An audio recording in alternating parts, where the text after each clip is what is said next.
2020 bayan hijiran manzo sallallahu alaihi wasallam daga Makka zuwa Madina, wanda kuma ya dace da yammaci na 2 ga watan 6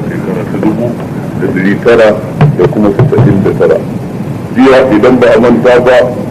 muna cikin dai kitabu Siyam, babin da za mu tashi kai babu sawmi tatawwu'i wa ma nuhiya an sawmi. babu sawmi tatawwu'i wa ma nuhiya an sawmi. babi ne da yake magana dangane da azumin tatawwu'i. idan an ce at-tatawwu shine fi'lu ta'a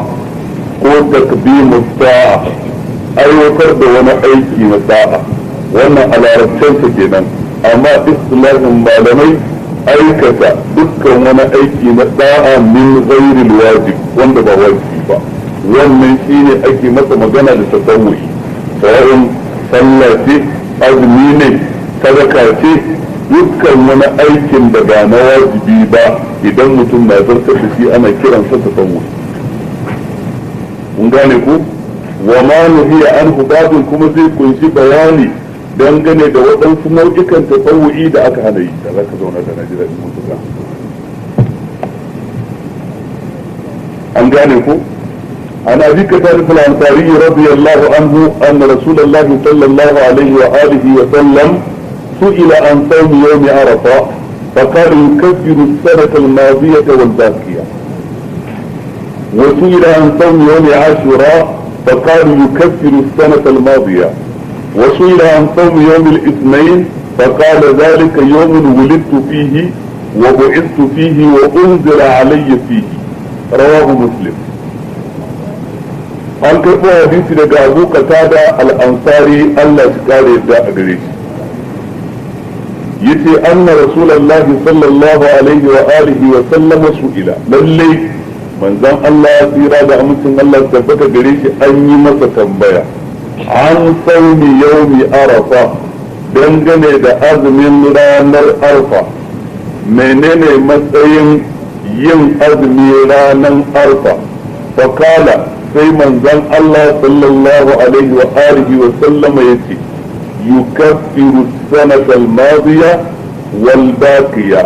yana kankare zunubin shekarar da ta wuce, wal baqiya da wanda ta rage ba ta riga ta ƙara ba gaba daya. wannan shine azumin ranar arfa. ranar arfa kuma shine 9 ga watan zulhijja, jajiberin babbar sallah. kuma wannan bayanin falala yana tabbatuwa ne ga mutumin da bai je aikin haji ba, amma wanda ya je aikin haji falalansa ta aikin haji ta ishe shi. mazaunin gida mace ko namiji shine ake bukatar yayi yunkuri ya ga cewa lallai yayi wannan azumi a wannan rana. wasu ila an saumi yawmi ashura, an tambaye shi kuma dangane da azumi na ranar ashura, ranar 10 ga watan al-muharram,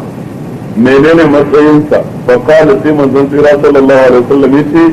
yukaffiru sanata al-madiya, yana kankare zunubin shekarar da ta wuce. maganar yana kankare zunubin shekarar da ta wuce wannan abu ne mai sauki ka fahimta, amma rigimar inda take hadisin baya, yana kankare shekarar da ta wuce da wanda za ta zo. ai shekarar ba ta zo ballantana ga kayi laifi ko baka yi ba, ya za a kankare shi? shi na abin da waɗansu malamai suka ce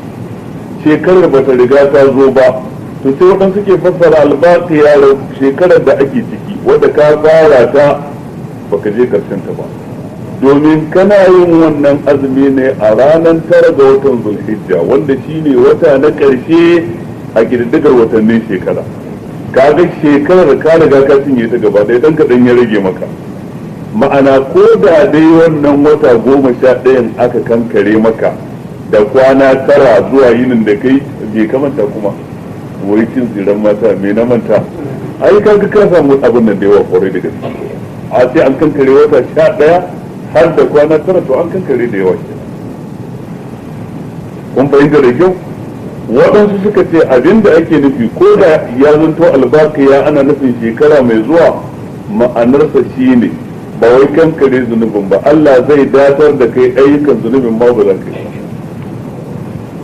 ballantana ka bukaci ka yi su a kankare. Allah zai datar da kai, ya yi maka tawfiqi, ya zanto kaiwa da komowar ka duk ka sai kan Allah ya ce, annabi ya ce. an gane ko? amma na ranar ashura ku shekara ɗaya yake kankarewa, وسئل عن صوم يوم الاثنين an tambaye shi sallallahu alaihi wasallam dangane da azumin ranar litinin faqala sai ce zalika yawmun wulidtu fihi wa bu'ithtu fihi wa unzila alayya fihi abin da yasa nake azumin litinin zalika yawmun wulidtu fihi wannan yini ne da aka haife ni cikin sa wa bu'ithtu fihi kuma yini ne wanda aka aiko ni manzo cikin sa wa unzila alayya fihi kuma a shi ne aka saukar mun da wahayi to da haka sai annabi ke yin sa to wannan ansar da ya bayar kenan a wannan yanzu a nan gurin abin da zamu fahimta mustahabbancin azumin ranar arafa da kuma ranar ashura da kuma ranar litinin to kaga ya dace da matashiyar maganar babu saumi tatawwu'i waɗannan dukkaninsu nau'ika ne na azumin tasawwu'i wanda ba tilas bane mutum ya yi amma idan ya yi yana da lada mai yawa idan bai yi ba duk da ba da zunubi to amma fa ya yi hasarar lada mai yawa da haka bai dace ba mutum ya sakaci da su matukar yana da damun yi a matsayinsa na mace ko namiji musulmi gane ku a wani hadisin daban ya haɗa litinin da alhamis a hadisi daya yi bayanin cewa abin da yasa yake azumtar litinin da alhamis na kowane mako saboda su ne ranar da ake auna ko ake bujiro da ayyukan bayi na mako yace to ina sai in ga lokacin da za a ɗaga aiki na aleka kuma daidai lokacin kuma ina cuɗanyuwa da wata ibada da haka sai ke yin azumin litinin da kuma alhamis sallallahu alaihi wasallam wannan hadisi da makaranta cikin littafin yace rawahu muslim imamu muslim ne da rawaito to azumin ranar arafa mun ce ga mai aikin ga wanda bai je aikin haji ba saboda wanda ya je aikin haji ba sai yayi ba dan ya tabbata cikin sahih bukhari ranar arafa da habbai suke kokonto shin annabi na cikin azumi ko baya azumi cikin da mu sani ba yana cikin tsayawan arafa yana haikan dabbarsa sai aka aika masa da wani kofi da abin sha a ciki a ga in ya sha to baya azumi in kuma ya ki sha alamar na azumi ke sahabbai na jin kunyar su masa tambaya ya kana azumi ko baka azumi manzo Allah kaga ai ba da biyar zaka ce aika masa da abin sha mana an san kyauta dan an ba shi ba mai da ita baya illa ya ga in yana azumi ba zai sha ba in kuma yana baya yi zai za ga ya ta kansa ana aika masa da abin sha sai ya sha zaka fahimci cewa shi bai to sai zanto koyi da annabi a wannan rana gaba janci shine kai ma kanka ya azumi la kana lakum fi rasulillah uswatun hasanatun liman kana yarju Allah wal yawmal akhir wa zakara Allah kathira wa ana abi ayyub al-ansari radiyallahu ta'ala anhu anna rasulullah sallallahu alayhi wa alihi wa sallam qala man sama ramadan thumma atba'ahu sittan min shawwal kana ka siyam ad-dahr rawahu muslim an karɓo hadisi daga abu ayyub al-ansari shine Khalid ibn Zaid in ban manta sunan ba Allah shi kare ta a gare shi yace lalle manzon Allah tsira da amincin Allah su tabbata gare shi kala yace man sama ramadana wanda duk ya azinci ramadana thumma atba'ahu sittan min shawwal sannan ya bibice shi da kwanaki shida cikin shawwal kana ka siyami dahari wannan hukuncin sa kamar ya azumci shekara wanda duk ya azumci ramadana ya bi shi da kwanaki shida cikin watan shawwal za a ba shi sakamakon kamar ya azumci shekara gaba ɗayanta a ƙasa malin ya sa lamba yace li annal hasanata bi ashri amsalha domin aikin lada daya za a baka sakamakon kwatankwacin sa 10 ne ramadan bi asrati ashhur wanda ya azumci ramadan za a ba shi ladan kamar wata 10 ke domin kowane lada daya kwatankwacin sa guda 10 to kaga ɗaya har su 30 kaga za a ba ka kamar wato ainihin wata ke na a wato wata 10 ke yace ramadan bi asrati ashhur wa hadhihi sitta bi shahrayn wannan azumi guda shida kuma kamar ladan wata 2 ke sai ce thumma huwa mukhayyirun bayna sawmiha fi awwalihi aw wasatihi, an ba mutum zabi in ba zai azunto nan kwanaki shi da cikin farkon wata shawwal aw wasatihi ko tsakiyarsa aw akhirihi ko karshensa, mutatabi'atan aw mufarraqatan, ko yi su a jere da juna suna bin juna ko yi su a rarrabe, duk wanda yayi an fahimta da kyau. yanzu wannan na nuna mana mustahabbancin yin azumi kwana shida cikin watan shawwal ga wanda ya azumci ramadana, wannan kuma shine abin da ahlul hadisi suka tafi a kai.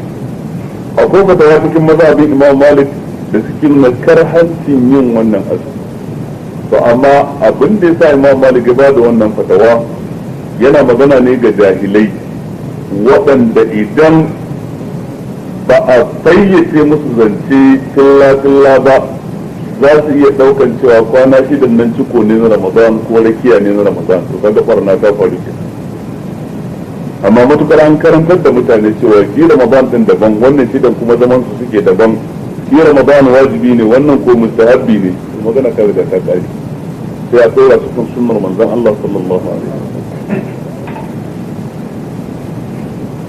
baya ga haka yana daga cikin hukunce-hukuncen da malamai ke sabani a kai dangane da wannan mas'ala. mutumin da ake bin bashi ramadan adadin waɗansu kwanaki bai yi ba cikin ramadan, bayan sallah yana hadin zai rama ga sitta shawwal, shin ya halatta yi sitta shawwal daga baya zai rama wannan adadi na kwanaki, ko kuma ba hali yi sitta shawwal har sai ya rama abin da ake bin sa ramadan sannan daga baya ya zo ya waɗannan wato suka shawwal. to waɗansu malaman suka ce zai iya yi ba laifi a kanta, yi suka shawwal sun daga baya zo ya rama, an gane ko. waɗansu malaman suka ce a ba hali dole sai ya biya ramuwa sannan ya zo ya suka shawwal. madogaran suka ce saboda annabi ya ce man sama ramadana wa anta ma sumta ramadana wa inna ma sumta ba'd ramadan, ka azinci wani sashi na kwanakin ramadan tunda akwai ramuwa, in ka rama to shine ka azinci ramadan. kun fahimta ku? to amma saboda kasancewar duk wanda ya azinci ramadan ko da akwai ramuwa a kansa an kirga shi zai iya azinci ramadana. jinkirin ramuwa babu laifi, domin Aisha radiyallahu anha takan yi jinkirin Ramadan da ke kanta bata rama ba har shi a bane. ba ko za mu nuna zato da Aisha cewa ba ta yin dukkan wani dangin azumin nafila ba, ka ko san bata samu daman yi lalle bata rama ba, domin ta yi nafila kenan kafin ta yi mai ramuwa. takan jinkirta ramuwar Ramadan ba ta yi ba har sai shi a bane ya zo sannan sai. wannan hadisi yana da cikin Bukhari. da haka dai su kwanaki waɗanda suke ababen kidayawa wanda za su iya shuɗewa in mutum bai ribace su babu laifi ya azumce su, kaga su shawwal zai wuce, da shawwal ya wuce magana ta riga ta kare, ba yadda za a yi ka azumce waɗansu kwanaki dan su zanto su shawwal. na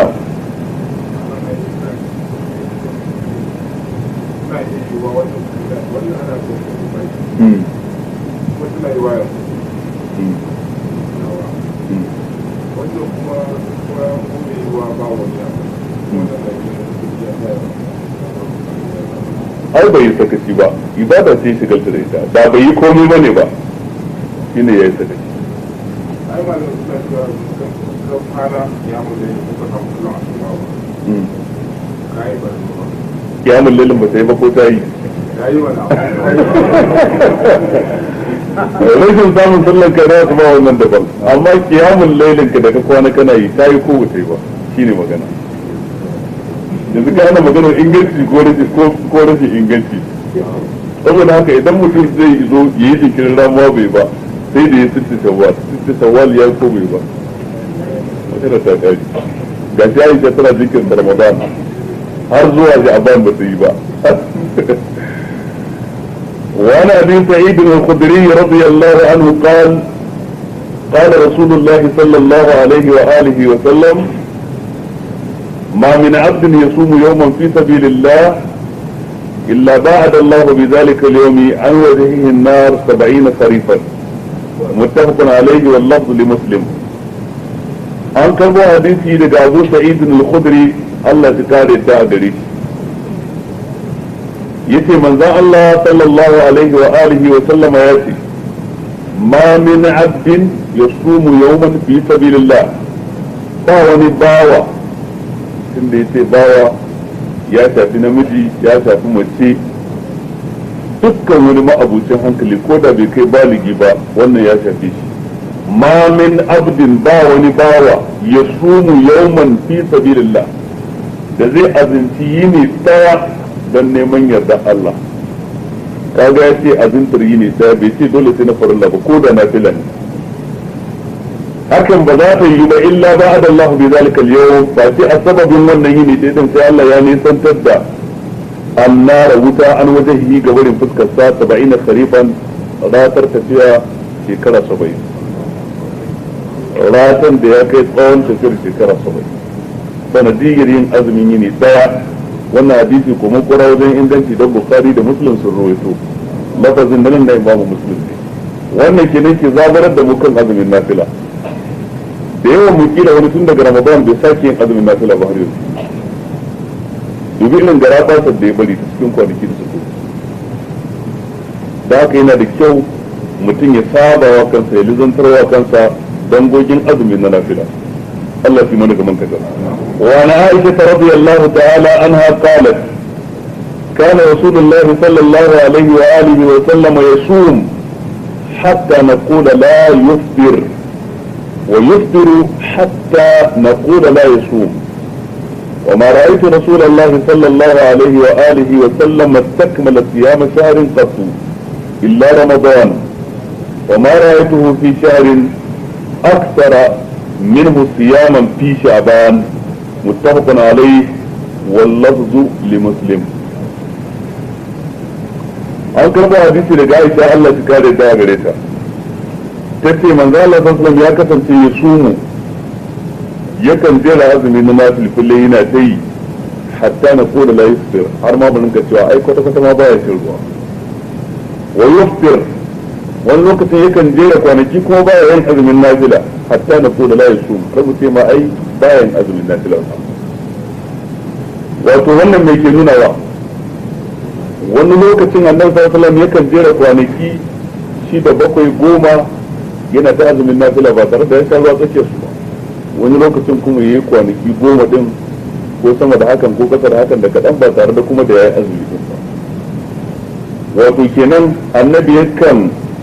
ribaci lokutan da ya ga yana da faraga sarari yalwar lokaci karancin matsaloli sai ya azumce su ayyukan da ya ga baya da faraga akwai matsatsi ko tafiye-tafiye ko yaƙe-yaƙe wani lokacin sai ya kyale su don ya shigalta zaɗancan ayyukan ba tare da ya azumce su ba wato duk lokacin da ya samu faraga sai ya azumci kwanaki don jin tsoron nan gaba kila wata tafiya na iya tasowa ta hana ne yin aikin bari irin rubuta wannan kwanakin wato kenan jeranta azumin nafila kwanaki ababen jerawa a haɗe da juna in ya zanto da manufar nan gaba in na samu wani lokaci ko ina tsammanin lokaci zai zo da ba zai ba dama in yi ba wannan babu laifi kamar yadda jeranta kwanaki kana ta shan ruwa ba tare da azumin nafila ba dan ga waɗansu ayyuka da ke gaban ka masu yawa zirga-zirga fatauci noma ayyukan wahala amma kake jin za su yanke wani sarari zai zo ka samu ka yi to ka yi ta shan ruwanka a nan babu laifi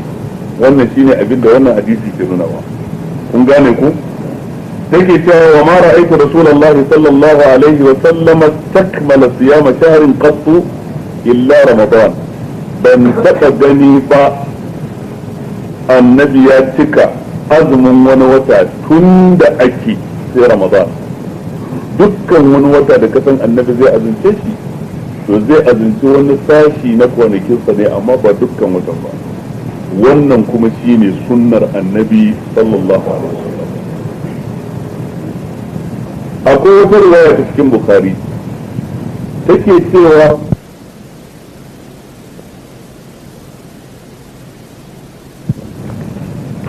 kun gane da kyau kuma tare da haka baya azumtan sha'aban din gaba ɗayansa. Wannan shine abinda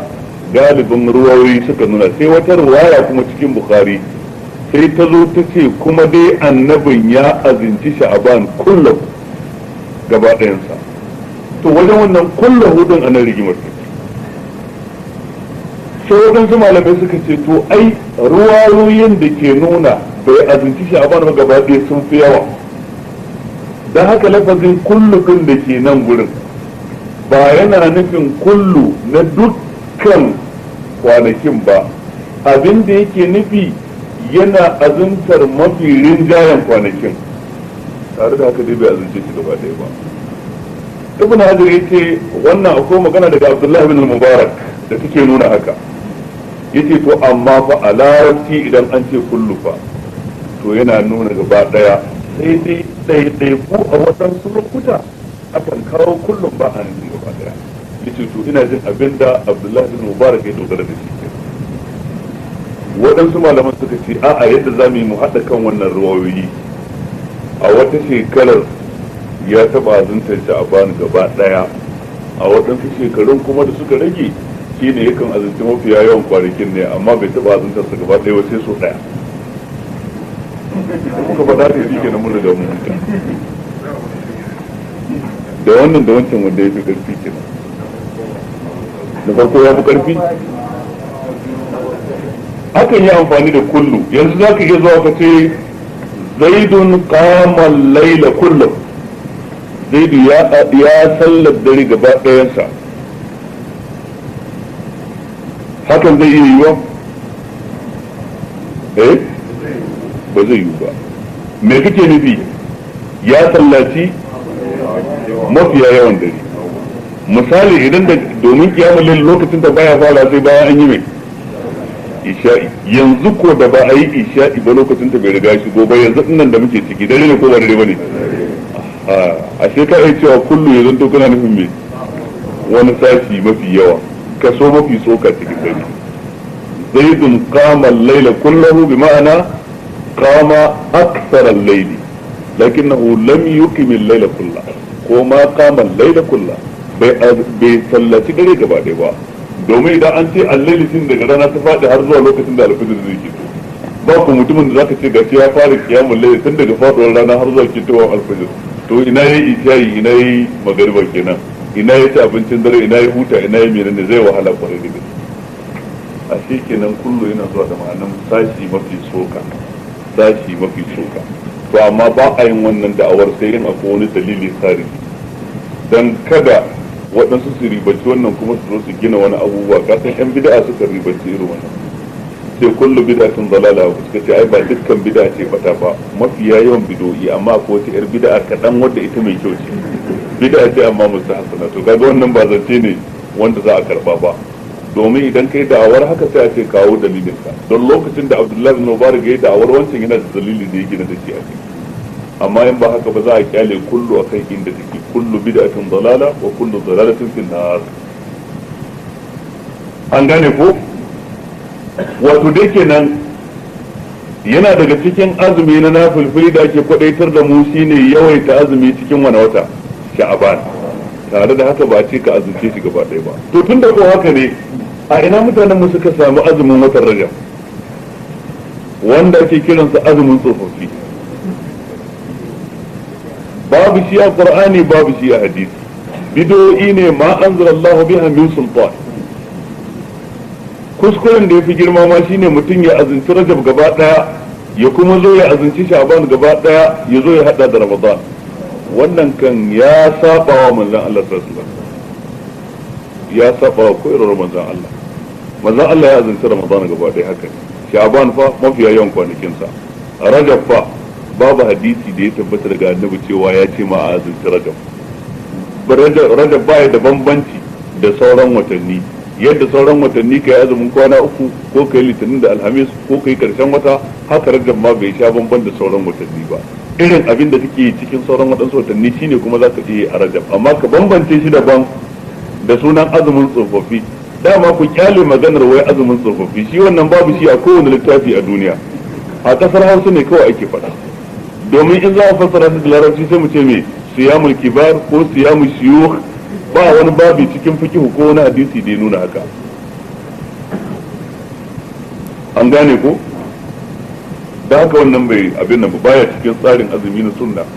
ko me za ka yi cikin ibada ka tabbatar kai koyi da manzon Allah. wallahi tallahi Allah baya karbar aiki na ibada sai ya dace da koyarwar manzon Allah sallallahu alaihi wasallam. dan haka ne manzon Allah ce man ahdatha fi amrina hadha ma laysa minhu fa huwa raddun, wanda duk ya kuskura ya farar ya kago wani abu cikin wannan al'amari namu na addini irin abin da da babu ciki shi ya kawo yanzu, to ba za a taba karba masa ba, za a mayar masa da kayan sa. وعن ابي ذر رضي الله تعالى عنه قال امرنا رسول الله صلى الله عليه واله وسلم ان نصوم من الشهر 3 ايام 13 و14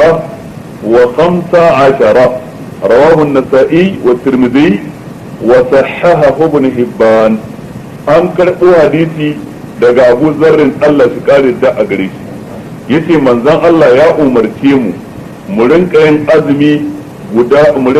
azumi cikin kowane wata kwana uku. wannan kwanaki ukun ga sunan 13 yini na 13 ga wata wa 14 da yini 14 ga wata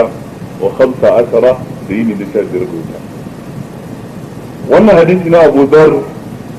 malai rawahu an-Nasa'i wa Tirmidhi wa sahahahu Ibn Hibban. daga kasa kuma ya buga lamba yace wa kharajahu Ahmad wa an-Nasa'i wa Ibn Hibban min hadith Abi Hurairah wa ashabi sunani min hadith Qatadah bin Milhan والنسائي وأصحاب السنن من حديث جرير وصححه ابن خزيمة من حديث ابن مسعود وأخرج مسلم أن عائشة كان الرسول صلى الله عليه وسلم يصوم 3 أيام من كل شهر. amma yace muslim ya ruwaito kuma daban wanda ba wannan ba daga Aisha ta ce annabi ya kasance yana azuntar kwanaki guda 3 cikin kowane wata. ma yubali fi ayi shahri sama, baya damuwa a wani bangare ne ya azunci wannan kwanaki 3 duk inda suka zo kawai zai yi su. wannan riwayar muslim kenan. a riwayar Abu Zar kuma ya fayyace cewa nawa 13 da 14 da 15. to ita wannan riwaya ta Abu Zar wanda ke cewa amara na Rasulullahi, annabi ya umarce mu, na yi iyakacin bincike na ban ga malamin hadisin da ya rawaito ta da wannan lafazin ba ta ne babu ba, amma iyakacin bincike na ban same ta ba. riwayar da na samu lokacin da na bincika lafazin da annabi ke cewa ya Aba Zarrin idza sumta min ash-shahri fasum 13 و14 و15. yace ya kai Abu Zar, in za ka yi azumi cikin wata ka azinci kwanaki 13 da 14 da 15 ga wata. ranar 13 da ranar 14 da ranar 15 kwana nawa kenan? kwana 3. to wannan riwayar ingantacciya ce idan ka duba cikin sahihul jami'ul sagir jerin hadisi na 7817 wannan hadisin ya zo kuma hadisi ne sahihi. sai dai kana da dama ka ce a'a to ai abinda wannan yake tabbatarwa shine wancan ke tabbatarwa, sai ya ce a'a akwai bambanci. wannan lafazin sa yace ya Aba Zarrin idza sumta min ash-shahr bi ma'ana idza aradta as-siyama min ash-shahr. ya kai Abu Zar, in dai har ka so kai azumi cikin wata to ga kwanakin da zaka azunta shine yini 13 da yini 14 da yini 15. annan ku Abu Zar cewa amarana, annabi ya umarce mu. yin annabi ya umarni ya zama mai wajibi,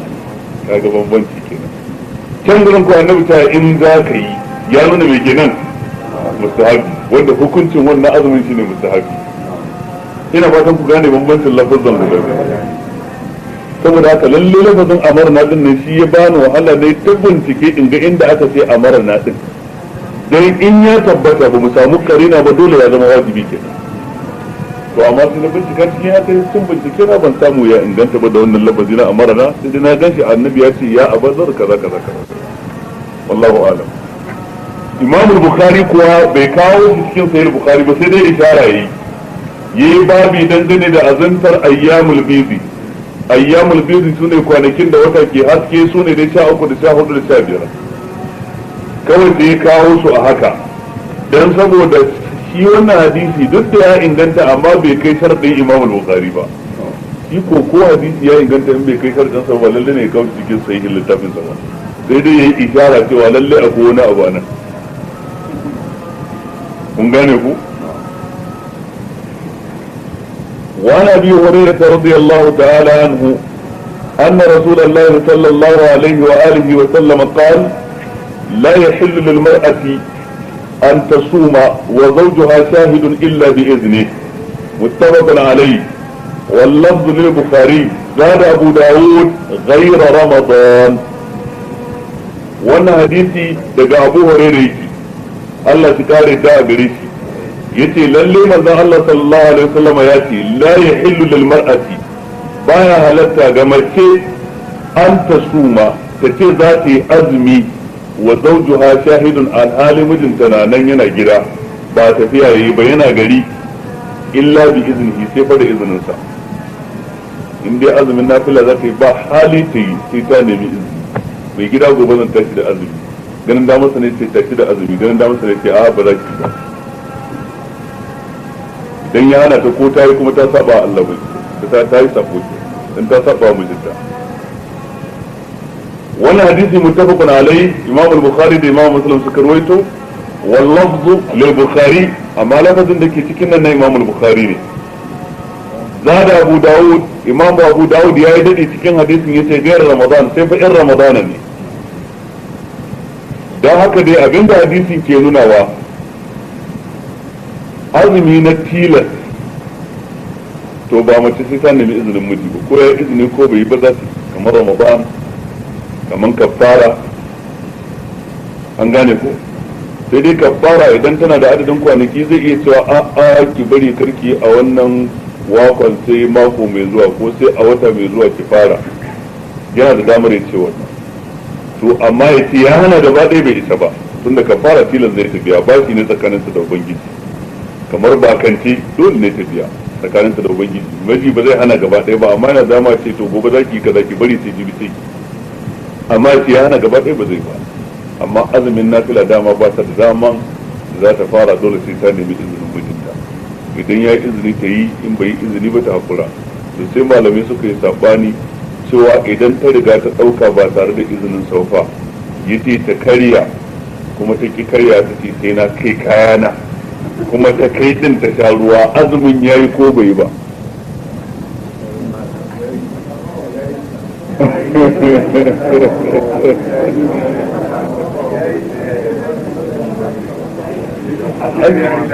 an ce la ya hillu bai ba.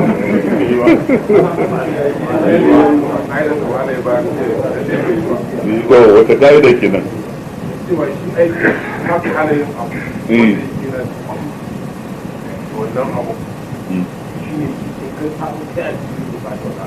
ya ai ba wani abu ta yi cikin azumin ba wanda yake na sabo. asalin daukar azumin shine magana.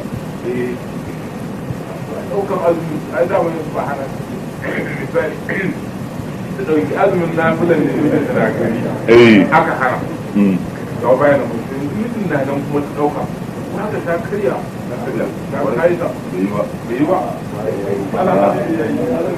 to da wani dalili yayi yawa wannan asali da amma tun da ya kada ko abu ne kai wannan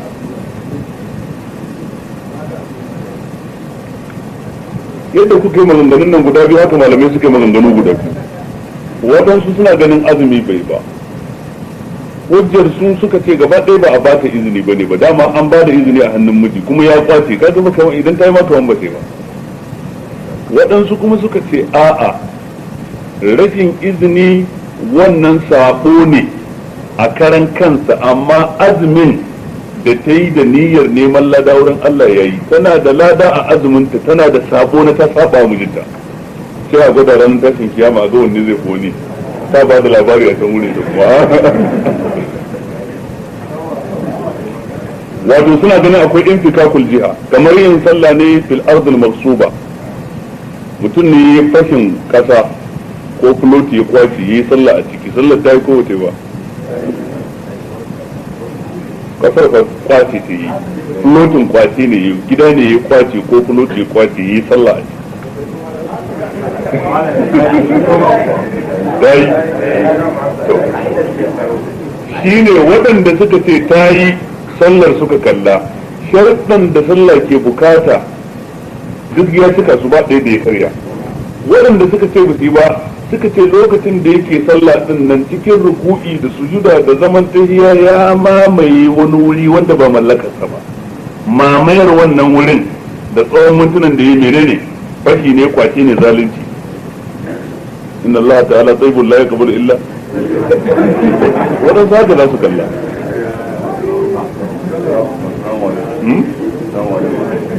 waɗansu haka suka ce ba ta yi ba amma dai zance mafi inganci da wannan da wancan duk sallar ta yi akwai dai sallah ta yi akwai sako wancan ma azumin ta yayi amma akwai sako sai ta nemi miji ya yafe mata na'am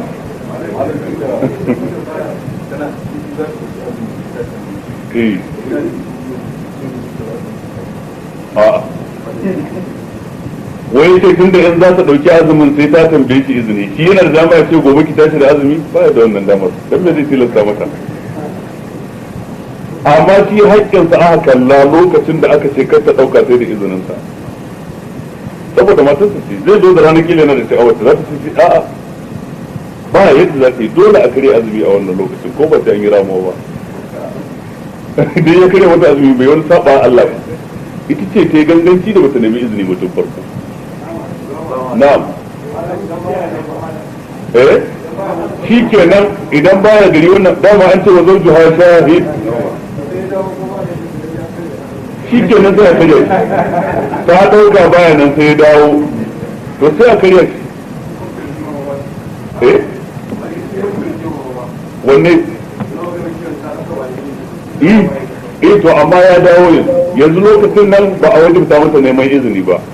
amma tun da ya dawo kila ya yi kwanaki baya nan yana da sha'awarta ita kuma gashi da azumi a bakinta ba sai a karya ba wato ku rika kallon yadda shari'a take kaga ana nuna kariya ga shi haƙƙin miji din sosai saboda miji na da girman haƙƙi akan matarsa miji na da girman haƙƙi matuƙa akan matarsa shi yasa manzon Allah ke cewa da zan ce wani yawa wani sujada da mace ce zan ce ta yawa miji sujada saboda girman haƙƙi da yake a kanta gane ko to amma idan dai mutum ya dawo daga tafiya shi ma musamman an riga an yi tsakiyar rana azhar ta yi la'asar ta yi ya hakuri ya yi ta'awuni alal birri wa taqwa wa ta'awunu ya kyale su samu ladan shi ma zai da yafi dai kam wa alaikum salam kamanta wa ana bi sa'id al-khudri radiyallahu ta'ala anna rasulullahi sallallahu alaihi wa alihi wa sallam نهى عن صيام يومين يوم الفطر ويوم النحر متفق عليه wannan hadisi an karɓo daga Abu Sa'id al-Khudri Allah ya kare da gare shi yace manzon Allah sallallahu alaihi wasallam yayi hanin azumi a ranaku biyu yawmil fitri ranar idi na karamar sallah wa yawmin nahri ranar idi ko na babbar sallah waɗannan an hana mutum ya azince su naha annabi ya hana an gane ku muttafaqun alai wani hadisi imamu bukhari da imamu muslim suka rubuta kar ku manta kuma a can baya mun karanta cewa ita ranar idi din nan fa ita ce ranar da mafiya yawan musulmai suka dauka a matsayin idi ba wai in an samu sabani sai ka kalla wata rana ta kike tsammanin wanda suka yi sallah ciki sun fi yawa to wannan ranar har ga Allah ita ce ranar idi a wajen Allah ba ranar da yin tsiraru suka fantsare suka kiyarta ba suka hukujiran naki ba kun gane da kyau wa an nusaybata al-huzali radiyallahu ta'ala anhu qala قال رسول الله صلى الله عليه وآله وسلم أيام التشريق أيام أكل وشرب وذكر الله عز وجل رواه مسلم an kai hadisi daga Nushayba al-Hudali Allah shi kare da a gare shi yace manzon Allah sallallahu alaihi wa alihi wa sallam ya ce ayyamut tashrik kwanakin da ake kiran su ranakun at-tashrik su waɗannan ranaku ayyamu aklin kwanaki ne na ci wa shurbin da sha wa zikrillahi azza wa jal da ambatan Allah me yake nufi da wannan ba kwanaki ne na yin azumi ba kenan abun nufi makruhi ne mutum ya azumce su kenan tunda ya ce babu saumin tatawwu'i wa ma nuhiya anhu wato abin da ibn Hajar ke nufi da wannan hadisi tunda annabi ya ce kwanaki ne na ci da sha mafhumin zance zai zanto kenan ashe ba kwanaki ne na azumi ba to waɗanne ne ayyamin tashrik malam ya sa lamba da kasa hiya salatatu ayyamin su ne kwanaki uku ba da yawmin nahari bayan ranar layya ranar 11 da 12 da 13 ga wata suna ake kira ayyamut tashrik wa summiyat bidhalika an ambace su da wannan suna ayyamut tashrik saboda me li tashriki lahmil adahi ay tajfifuha fi shams saboda ranaku ne da alhazai a da suke shanya naman layya idan sun yanka dabbobi da yawa da tabi'atul hal ba lalle ne su iya cinye naman a rannan ba ko ba su da freezer irin yanzu da zaka ajiye nama ba su da deep freezer da su ajiye nama ya suke yi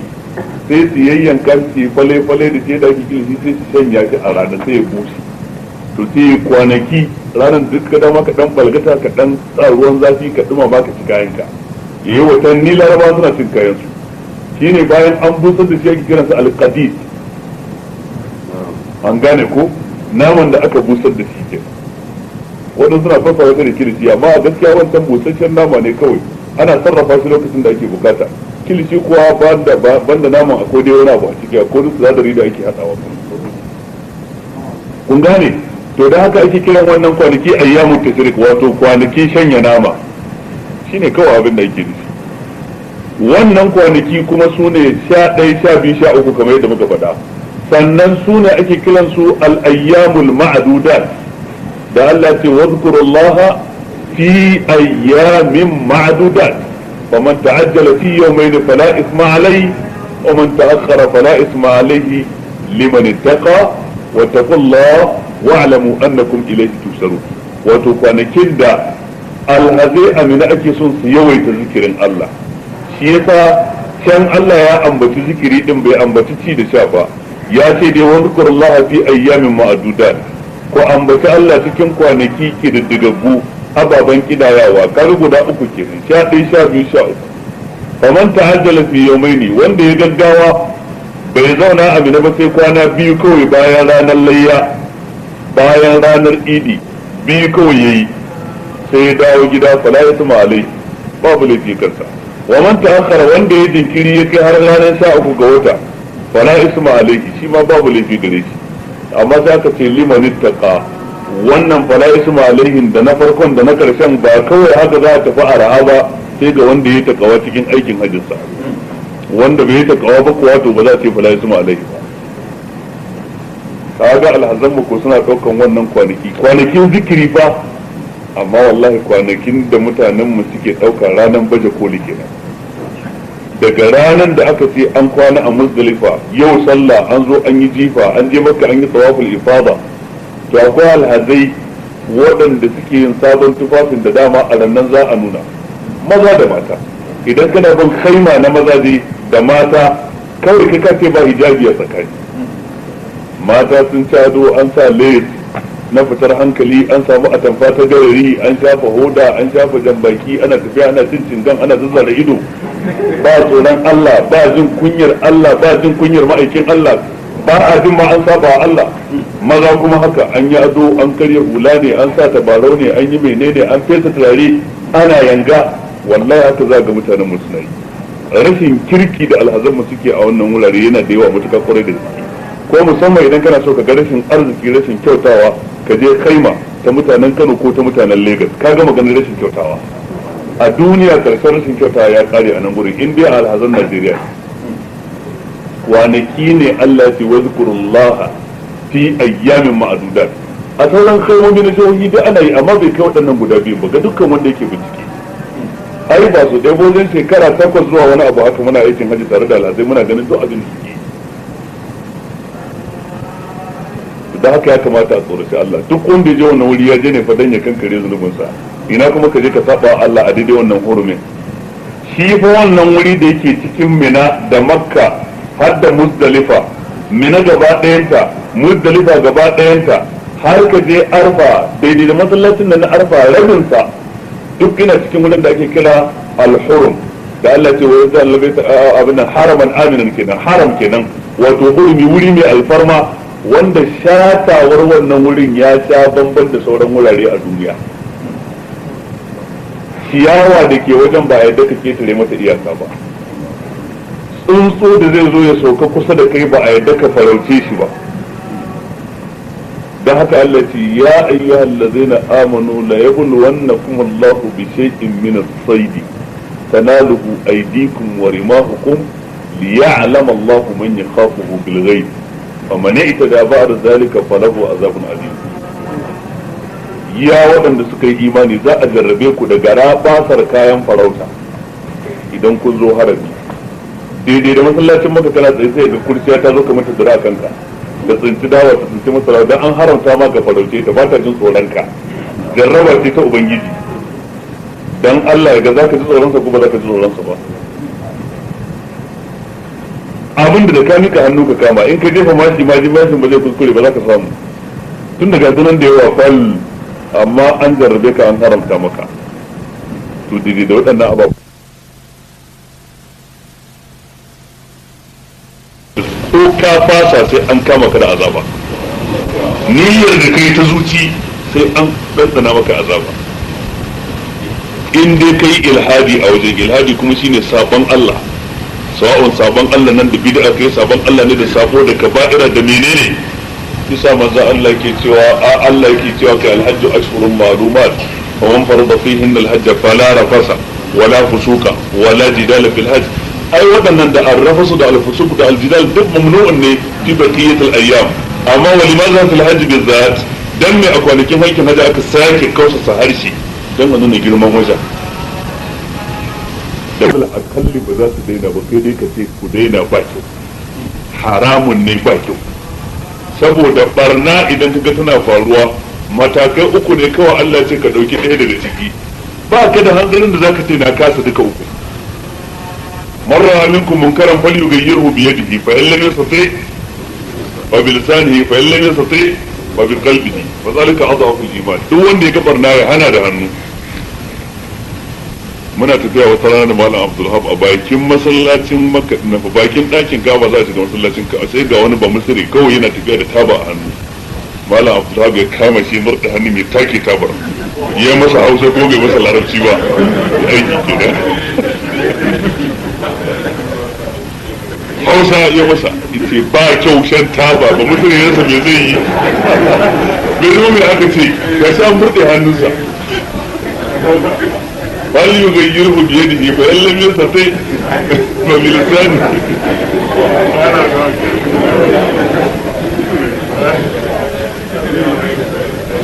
فإن لم يستطع فبقلبه kin abun fa a zuci shine matakin karshe da imani wanda daga shi sai zero inda zaka ga ana barnar zuciyarka bata ki ba karshe baka da imani kenan ba ki na karshe shine matakin karshe na imani wato ka ki abin a zuci ka ga abin ka yi tsaki ka gane su da za ka gana amma idan ka gani baka dawo mutum da kai baka yi jifa ya ke tare kan kai fada kan kowa to wannan mutum ba ma komai na imani ta tare da shi Allah ya tsare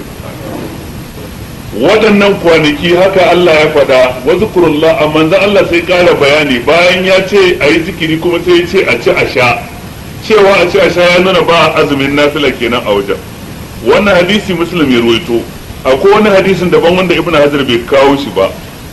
wannan hadisin kaga karshe fikihun da ke ciki ne zaka fahimci ba a azumi amma ba lassantawa ya cewa kar ai ba amma tunda annabi ya ce kwanaki ne na ci da sha ya nuna ba a me ba azumi amma akwai wata riwaya din daban wanda imamu ahmad da imamu nasa'i suka ruwaito abinda annabi ya ce la tasumu hadhihi al-ayyama ayyamat tashrik kar ku azunci wannan kwanaki su ne ku ayyamun tashrik, kar ku azunce su. Ya zama mai kenan hani, kaga kenan an hana mutum ga wanda yake aikin haji kenan an hana shi ce zai azunci waɗannan kwanaki da ake kira ayyamun tashrik, don kwanaki ne na ci da sha da ambaton Allah. Waɗansu ma suna ganin har wanda yake zaman gida a lokacin naman layya bai kare ba, ana taba ana bin shi kadan kadan ayi zikiri a ci, ayi zikiri a ci, haka har kwanakin su kare kuma naman ya kare. To saboda haka kaga kenan wannan kwanaki haka suke. To amma menene matsayin wanda ya azumi a ciki shine maganganu guda uku na malami. Akwai wanda suka ce kowane irin azumi kai kaulan wahidan bai halatta ba, na ɗaya kenan. Na biyu akwai wanda suka ce a'a wannan hani da annabi yayi hani ne na karhanci, inda za ka yi azumin yayi kowane azumin ga dama ka yi. Wannan zance na biyu kenan. Akwai wanda suka tsaya tsakiya suka ce kowane azumi bai halatta ba sai fa in azumin da mutum yayi ne dan bai samu hadaya ba. Kai ne kai aikin haji na tamattu'i, ka'idar wanda ya aikin hajjin tamattu'i kaga zai yanka dabba. faman tamatta bil umrati ila hajji famastaysara min al hadi, zai yanka dabbarsa ta hadaya. To ba da abin da zai yanka hadaya. To can a ƙarshe Allah ce faman lam yajid fa siyamu salasati ayyamin fil hajji wa sab'atin idza raja'tum tilka 'asharatun kamila. Wanda bai samu abin da zai yanka hadaya ba, guzurinsa kenan. In ya yanka hadaya guzuri ya ƙare, yaya zai yi? To shine Allah ce fa siyamu salasati ayyamin fil hajji, sai ya azumi kwanaki guda uku a kwanakin haji, wa sab'atin idza raja'tum, idan ya dawo gida kuma ya bakwai. Dan Allah idan aka ce ga uku ga bakwai nawa kenan? Duk wani mutum a duniya komin gwarancin su zai gane dai goma ake nufi, amma tare da haka sai Allah ya karfafa zance ce tilka asharatun kamila. ذلك لمن لم يكن أهله حاضر المسجد الحرام واتقوا الله واعلموا أن الله شديد العقاب. to kaga kenan wanda yayi aikin hajjin tamattu'i baya da hadaya, to ya halatta ya azumi ukun nan cikin wannan kwanaki da ake kira ayyamu tasriki babu laifi. Haka mutumin da kirani yayi shi ma kuma bai zo da hadayarsa ba, ko ya taho da dabbar ta mutu a hanya kafin ya zo ya yanka ta, shi ma ya halatta ya azunci kwanakin da zai azunta a cikin wannan. An gane ko? Amma banda waɗannan to babu wanda zai yi. Sai ko mai azumi na kafara wanda yake yin shi a jere dama wanda ba zai fasa ba sai ya kare, shi ma ya halatta yi cikin waɗannan kwanaki babu laifi. وعن ابي هريره رضي الله عن عائشه وابن عمر رضي الله عنهم قال لم يرخص في ايام التشريق an yusamna illa liman lam yajid al-hadiya. An karbo hadisi daga Aisha da Abdullahi dan Umar, Allah shi kare da gare su. Ya ce anhum tare da cewa su biyu ya ambata, saboda Abdullahi dan Umar ya hada shi da babansa kenan, da Abdullahi dan da Umar radhiyallahu anhu, kaga an hada da Aisha sun zama uku kenan. Kala da Abdullahi dan Umar da Aisha sun ce lam yurakhis ko lam yurakhas fi ayyami tashriqi, ba a yi rangwame ba mutum ya ce zai azunci waɗansu kwanaki cikin ayyamu tashriqi dan nan an yi samna a ce za a azunce su illa liman lam yajid al-hadiya, sai ga wanda bai samu hadaya ba. Muna ƙara jaddadawa ga wanda bai samu hadaya ba, saboda alhazan suna da wata dabara. Sai mutum ya je ya tamattu'i, ya san akwai hadaya a kansa, kuma yana da kuɗin da zai sai rago ya yanka ko dabba da zai hadaya, amma sai ya makale kudinsa sai ya azumi uku a can ya dawo gida ya bakwai. Kudinsa kuma da ya makale su ya je ya sayo bidiyo, ya sayo lesi ga matarsa, ya sayo atamfa, ya sayo wani da duk kayan ado. To wannan duk wanda ya yi ma bai yi ba, dan Allah ta yi faman lam yajid, sai in bai samu ba. Yanzu ko shi ya samu ne ko bai samu ba? Ya samu. Inda a ce wannan kudin da ke wurinsa karshen guzurinsa kenan, in ya sai ragon da zai hadaya guzuri zai yanke masa ya bara, to anan kaga bai samu ba, dan ba za a tilasta shi ba ya sarayar da rayuwarsa, ya sa rayuwarsa cikin hadari. Ka'idar musulunci ba zai masa wannan ba. Amma abin da zai sayo na kayan ado ga kansa ko ga matarsa, wannan nafila ne, idan an zo gida ba sai a saya ba, saboda haka dole ya sai rago a can gudun ya yanka ya hadaya dan kar mutum ya matsi kudin sa ya ce ai bai samu ba zabi ne ba, mataki ne. In kana da abin da zaka yanka dole yanka zaka yi, sai in ka rasa sun mutantakil ba da zalika ila siyam. Ina fata an fahimci wannan da kyau. Wa alaikum salam. Eh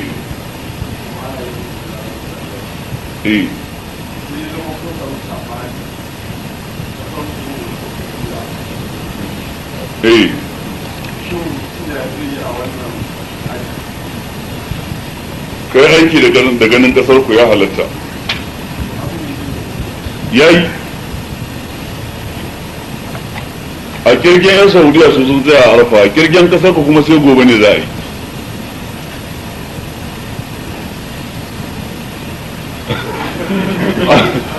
ai na san ka san wannan fatawar, yasa idan mutum ya san fatawa ya tambaya sai ka bashi bangaren da ya fi zafi. وعن ابي هريره رضي الله تعالى عنه عن النبي صلى الله عليه واله وسلم قال: لا تخصوا ليله الجمعه بقيام من بين الليالي ولا تخصوا يوم الجمعه بصيام من بين الايام الا ان يكون في صوم يصومه احدكم. رواه مسلم. an karbo hadisi daga Abu Hurairah Allah shi kare da gare shi. Abu Hurairah yake cewa manzo Allah sallallahu alaihi wasallam ya ce la takhussu lailatal jumu'ati bi qiyamin min bainal layali, kada ku ce za ku keɓance daren juma'a da yin qiyamul layli sabanin sauran darare. In dama kullun kana qiyamul layli ko wata rana kai wata rana ba kai ba sai ya dace da ranar juma'a, wannan babu laifi. Amma duk kwanaki kai baka yin qiyamul layli sai juma'a, daren juma'a shine zaka yi qiyamul layli, wannan ya saba sunnar manzon Allah. Mun gane da kyau. wala takhussu yawmal jumu'ati bi siyamin min bainal ayyam, kada ku keɓanci ranar juma'a da yin azumi a tsakanin ranaku. Dukkan kowane ranaku ka yin azumin nafila sai in juma'a ta zo ka ce za ka yi shi kadai, to wannan ma ya saba koyarwar manzo Allah sallallahu alaihi wasallam.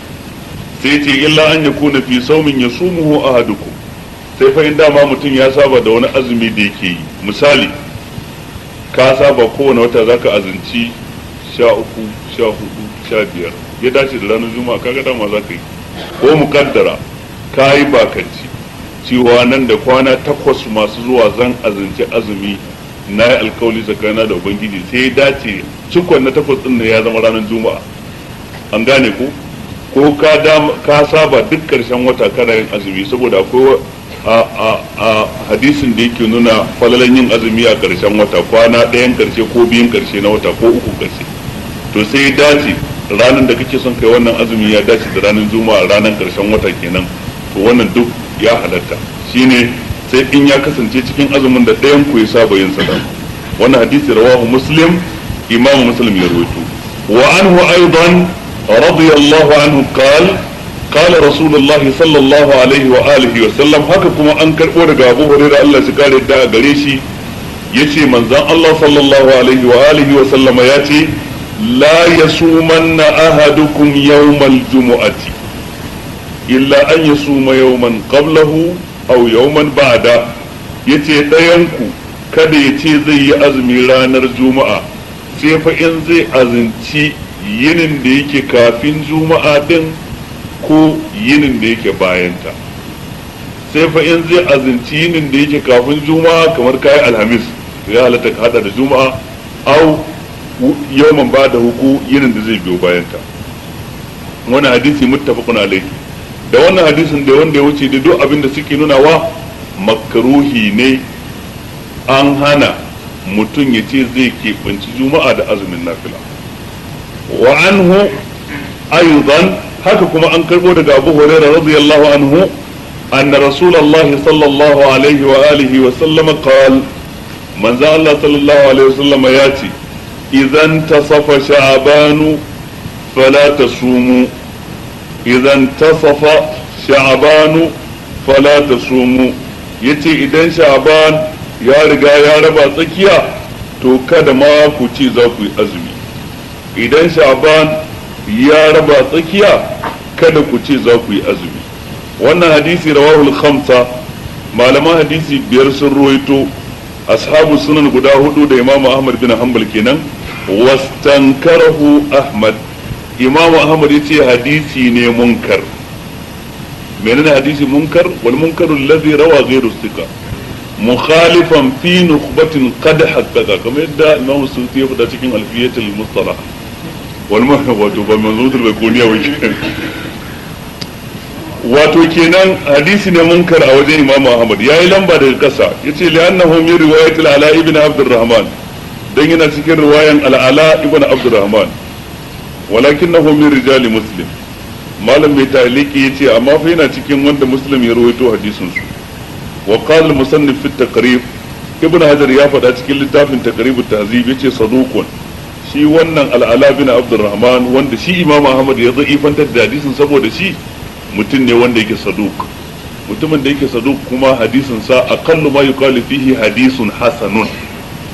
an gane ko. wa sahahu ibn hibban wa ghayruhu, ibn hibban ya inganta shi da wannan sa. alal hakika wannan hadisi ne sahihi, saboda haka da'awar da imamu ahmad yayi malami ba su sallama masa ba. sun bincika sun binciko sun gane cewa abin da ya kafa hujja da shi dan raunin hadisin baya da dalili mai kwari akai, dan haka hadisi ne sahihi. hadisi ne da Sheikh Nasiruddin Albani ma ya inganta shi cikin Sahih al-Jami' as-Saghir karkashin hadisi na 397, dan saboda haka dai hadisi ne sahihi. kun gane wannan hadisi na cewa idan tasafa sha'banu fala tasumu, in sha'ban ya raba tsakiya kar ku ce za ku yi azumi. menene fikihun wannan hadisi? mun ko karanta dazu Aisha radiyallahu ta'ala anha ta ce annabi baya yawaita azumin nafila cikin wani wata sama da watan sha'ban. har waɗansu malamai ke cewa hikimar shine saboda ya fara yawa kansa horo na musamman dangane da ramadan. idan ramadan ya zo ba zai masa wahala ba. wanda ko duk baya yin azumin nafila kwatsam ramadan ya kama to yinin farko sai ya ji jiki sosai. yasa galibi tunda ba azumin nafila muke da yawa ba, ranar farko ta ramadan kam tana da wahala matuƙa kwarai da gaske. amma in ka saba kana yi shi kenan shi wani adi. dan haka annabi na baiwa kansa wata riyada nafsiyya kenan, wani horo yake baiwa kansa, yake baiwa zuciyarsa ya saba da azumi din. waɗansu suka ce a'a, saboda mutane da galibin mutane ke shagaltuwa ba sa ibada a ciki da yawa, kowa ya daura damararsa yana jiran ramadana ya kama ne, to sai annabi kuma duk lokacin gafara shi kuma sai ya nace da ibada a ciki sallallahu alaihi wasallam. to a takaice dai mun karanta a hadisan baya Aisha ta ce annabi na yawaita azumin nafila cikin watan Sha'ban sama da kowane wata, irin watan da baya yawaitawa cikin wani. kun gane ku? to gashi anan da kansa kuma ya ce idan Sha'ban ya raba tsakiya kada ku azumce shi. to sai malamai suka rarrabu wajen fayyace wannan ma'ana. waɗansu suka ce wannan magana manzon Allah ya fuskantar da ita ne ga waɗanda tun da Sha'ban ya kama ba su fara yin azumi ba sai da ya tsakiya. to annabi ce kar ku yi. amma in ka fara daga farko to kai wannan hadisin bai shafe ka ba, saboda hujjar annabi ya azance wani mafiya yawan kaso a cikin sa. in ka fara tun daga farko baka zo tsakiya ba ka fara, annabi bai hana ka ba. wannan ko da ka wuce tsakiya kana yi ba hana ba, amma an ce ya riga ya raba tsakiya kar ku yi azumi. ma'ana kenan kar ku ce za ku fara in daga tsakiya ne zuwa ƙarshe. haka waɗansu malaman suka fassara hadisin. waɗansu kuma suka ce hannun nan abin da yake nuna wa karhanci, duk da ana son yawaita azumin nafila a ciki, amma ba a son idan ya wuce tsakiya ka yi dan kar ka je ka zartar da shi da ramadan, wanda wannan kuma wanda zai iya zama wani laifin daban idan ka zartar da shi da ramadan haɗu da juna, musamman in ka azumci ranar da take yawmin shak kamar yadda muka yi bayanin da tun baya. kun fahimta da kyau? wannan hadisi ne sahihi ne kuma wannan kaɗan daga cikin ma'anoninsa kenan. wa an samma binti busr, ibn hajar ya kawo shi nan dan ya nuna mana cewa ashe azumi idan idan sha'ban ya raba tsakiya makruhi ko an hana dai alal akalli. wa an samai binti busr radiyallahu anha anna rasulullah sallallahu alaihi wa alihi wa sallam qala la tasumu yawm as-sabt illa fi mafturida alaykum fa in lam yajid ahadukum illa liha'a 'inabin aw 'uda shajaratin falyamdugha. an karbo hadisi daga as-sama binti busr, Allah shi kare da a gare ta, tace manzon Allah sallallahu alaihi wa alihi wa sallama yace la tasumu yawmal sabt kar ku yadda ku yi azumi ranar asabar kada ku yi azumi ranar asabar illa fi mafturida alaikum sai fa abinda aka wajabta muku wato azumin nafila ba a yin sa ranar asabar na wajibi fa zaka iya yi ramadan a'a na kafara ne a jere a'a bakance kai zaka azumci kwana bakwai kirdikar bakwai din har ta shafi asabar a ciki duk wanda ya zama mai kenan na wajibi ka iya yi amma na nafila ka ce zaka yi annabi ce kai kada ku yi azumi yawmas sabti a ranar asabar illa fi mafturida alaikum sai dai cikin abin da aka tilasta muku ya zama wajibi cewa sai kun yi fa illam yajid ahadukum illa liha'a inabin inda a ce ɗayan ku ya ɗauki azumin ranar asabar gashi kuma ya ji wani sakon an ce kar yayi ya bincika abin da zai ce kar azumi bai samu komai ba illa liha'a inabin sai kwamso ko bawon inabi to bawon inabi abu na karshe ke zai maganin yunwa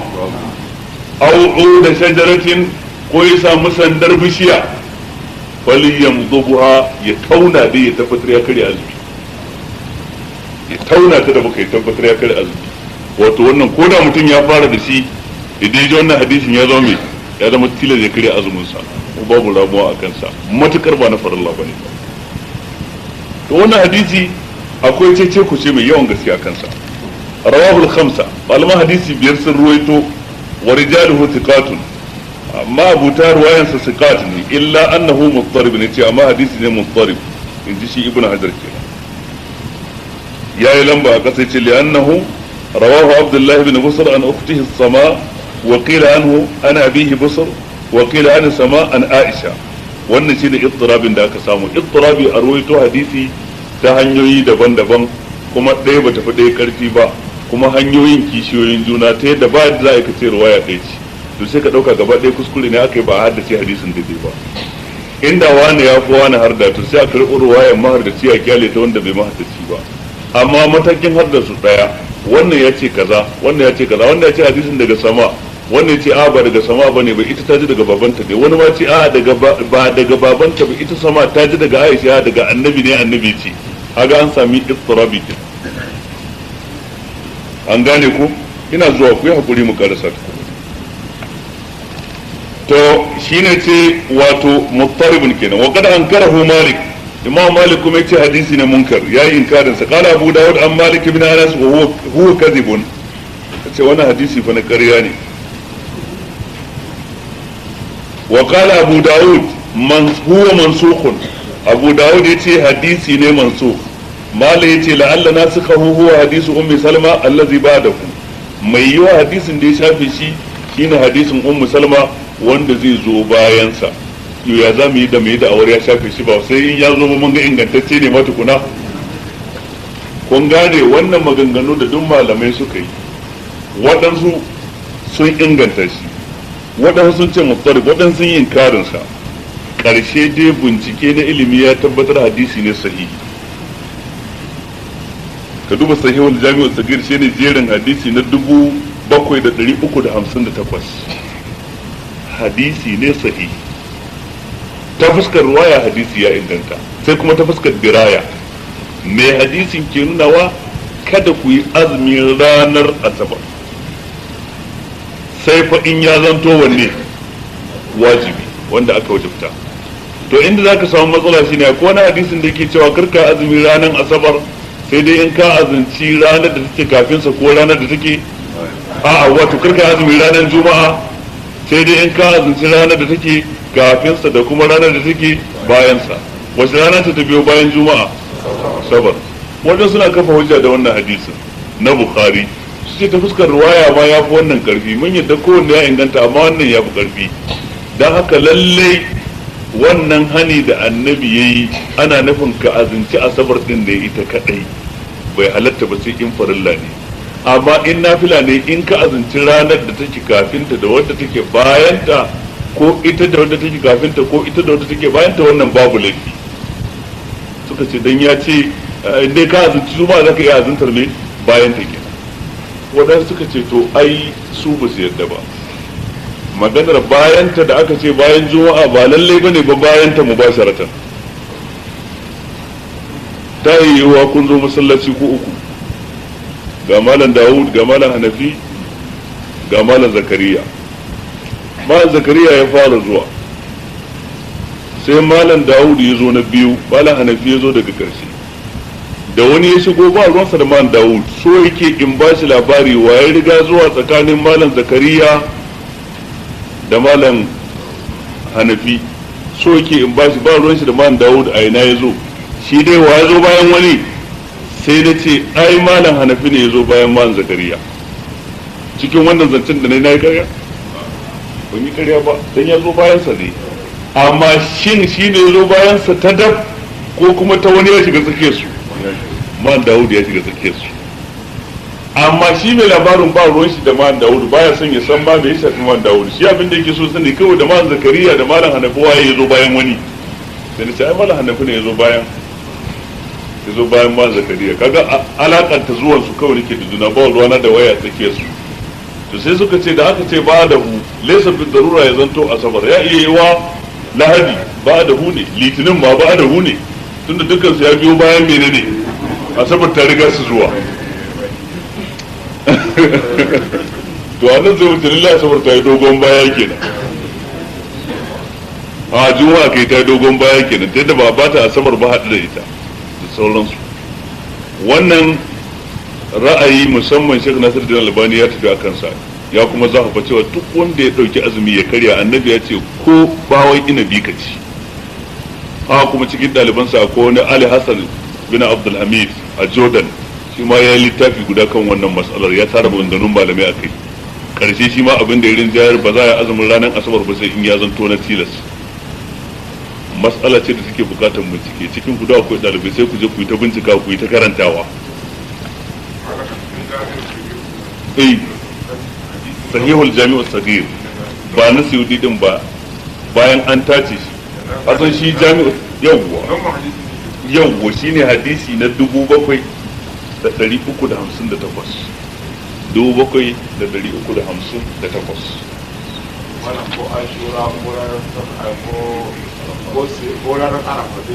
yawwa inda rigimar take, wanda suke cewa banda na wajibi sai na wajibi, suka ce yanzu ya zamu yi idan arfa ta zo asabar, ga annabi ya nuna falalan azumi ranar arfa, gashi kuma ya hana ya azumi ranar asabar, ko ashura ta dace da asabar. Kaga waɗansu malaman suka ce mu fa tun da dai ita arfa din nan so ɗaya take mai mutuwa a shekara, idan mu musa su wannan ba mu da tabbata za mu zo wannan ba fa yadda za a yi mu kyale ta sai mun yi ta ko ta dace da asabar. Ba malaman da suka tafi akan haka. Amma malam sai da labari cewa man sarata shay'an lillah awadahu Allahu khairan. Haka yi faɗa, umumi ne wannan, wanda ya bar dukkan abu dan Allah, Allah zai ba shi gurbinsa da wanda ya fi wannan hadisi da shi ba daga annabi.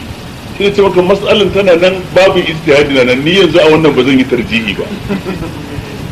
ni ba zan ce ga wanda ke wata ba, amma na faɗa muku inda za ku su samu zantukan, an gane ku.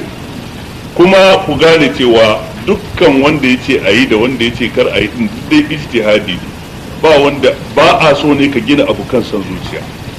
Shi abu kawai mutumin da baya da ahaliya na ilimi ya ji maganganu guda biyu ce ni kaza na yadda da shi, da me ka dogara, kaga wannan ya zama shine shirme. Amma duk mutumin da yake da haske na ilimi da zai kalli dalilan nan ya kalli dalilan nan, a zuciyarsa ta karkata zuwa ga wannan ya fi karfi saboda dalilai kaza saboda dalili kaza, wannan shine ijtihadi. In ya dace da daidai yana da lada biyu, in ya kuskure yana da lada ɗaya, ba hasara ciki. Amma har kawai wanda baya da ahaliya, bai san meye hadisi bai san meye kaza bai san meye kaza ba, da ya ji ra'ayi biyu ce ni kaza nake so, kaga shi wanda yake so yake magana ba wanda yafi karfin dalili ba. Wani kuma so yake ji to idan ka ce guda biyu ne, wani ya ce kaza, to wanne ne wanda malikiya ta ce, malikiya ta ce kaza, to yana nan ba ruwansa. Kaga wannan shi ma duk jahadi ne, bai gina abinsa ba kan dalili kenan na shari'a.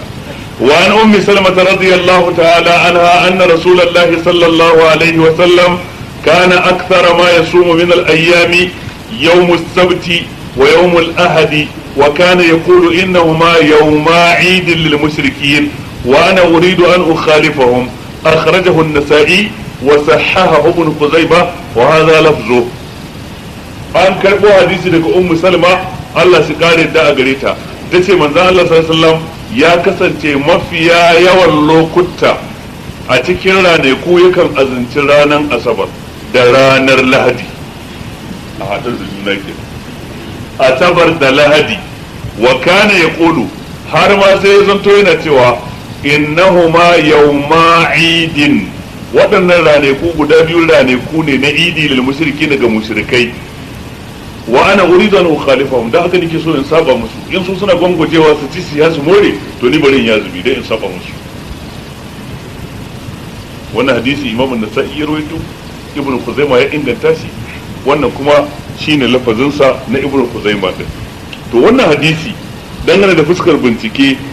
duk iyakacin kokari na da zan iya yi in gano ya inganta ko bai inganta ba babu wani bayani da na samu game da wannan. Hasali ma ban same shi da wannan lafazin ba. Lafazin da na samu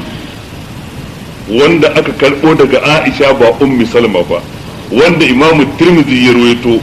abinda take cewa kana yasumu min ash-shahri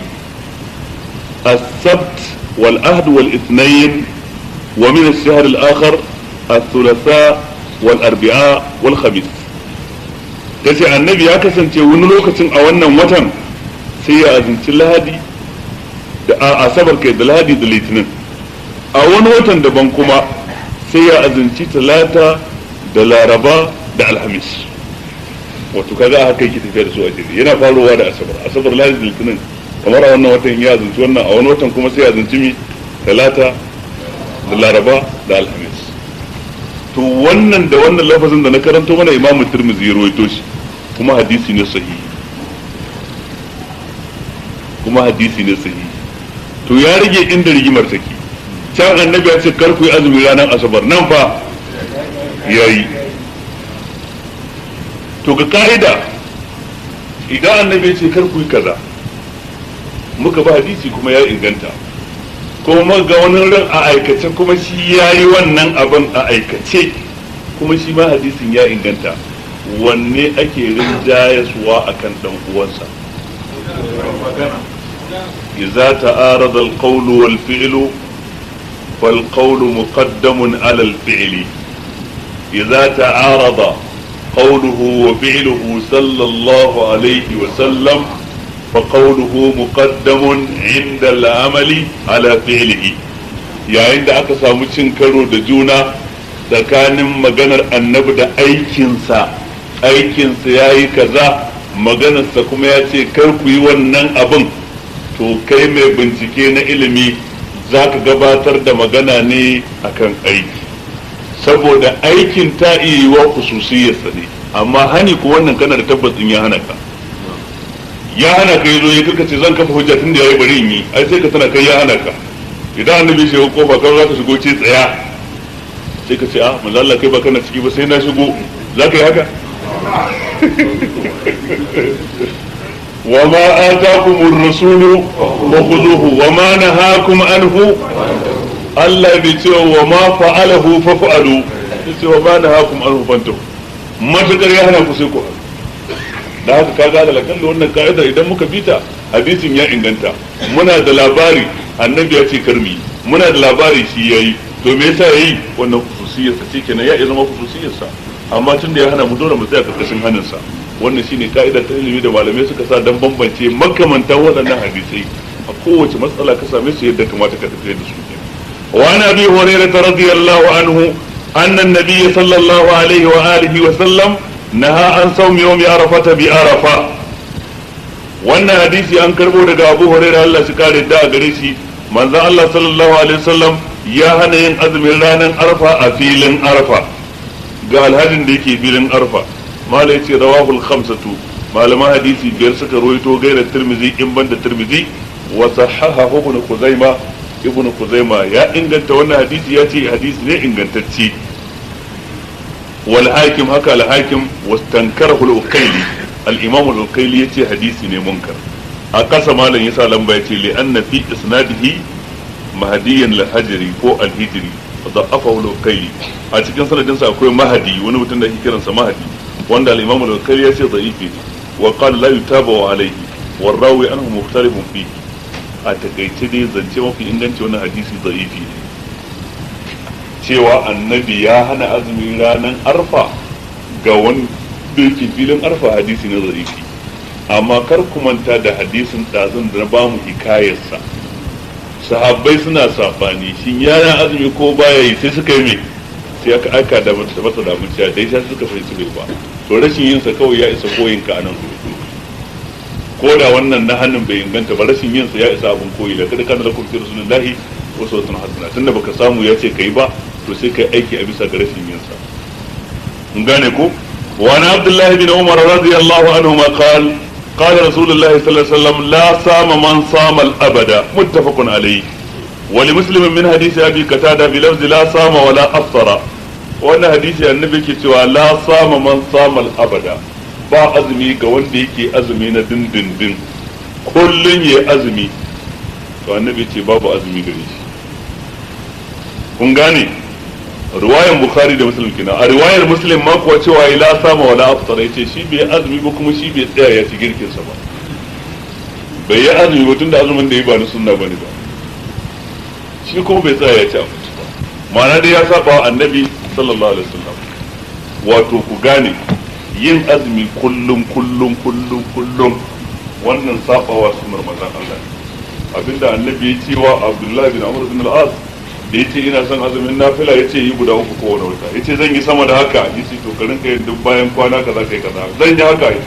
har ya dawo da shi ce ka rinka yi yau gobe ka huta, ji ku kai gata ka huta, sai ce zan yi sama da haka. Annabi ce babu azumi sama da haka, ba azumi sama da haka. to a take dai wannan shine karshen darasin mu na yau. Abinda muka faɗa na daidai Allah shi ba mu lada, wannan muka yi kuskure kuma ليس البر أن تولوا